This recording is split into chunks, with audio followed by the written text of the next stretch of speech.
حضرت سیدی عثمان ابن حسن رضی اللہ تبارک و تعالیٰ اپنی کتاب درۃ الناصحین میں لکھتے ہیں کہ ایک کسی نیک بندے کی شیطان سے ملاقات ہوئی، اور ان کی ملاقات شیطان سے ہوئی مسجد کے دروازے پر۔ تو انہوں نے شیطان سے پوچھا کہ آج تیری میری پہلی ملاقات ہے، مجھے آج تجھ سے ایک چیز چاہیے۔ شیطان نے کہا آپ مجھ سے کیا چاہتے ہیں؟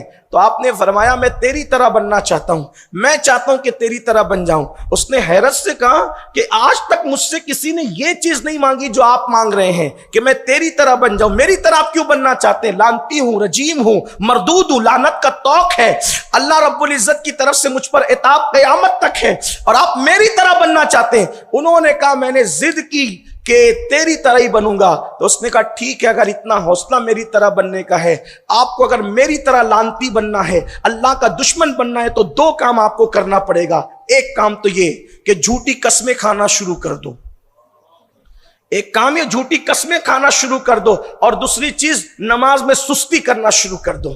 علامہ عثمان ابن حسن کہتے ہیں کہ شیطان نے کہا اگر میری طرح بننا ہے تو جھوٹی قسم کھاؤ، نماز میں سستی کرو، پھر جیسا لعنتی میں ہوں ویسے لعنتی تم بھی ہو جاؤ گے۔ انہوں نے کہا اللہ کی عزت کی قسم، اب مجھے پتا چل گیا کہ مردود کس وجہ سے ہوا جاتا ہے۔ اب میں مر جاؤں گا لیکن کبھی جھوٹی قسم نہیں کھاؤں گا اور کبھی نماز میں سستی نہیں کروں گا۔ تو شیطان نے کہا افسوس، اس طرح مجھ جیسے مکار سے مکر کر کے کسی نے کبھی نصیحت حاصل نہیں کی۔ اب میں بھی قسم کھاتا ہوں کہ میں کبھی کسی مسلمان کو کوئی نصیحت نہیں کروں گا۔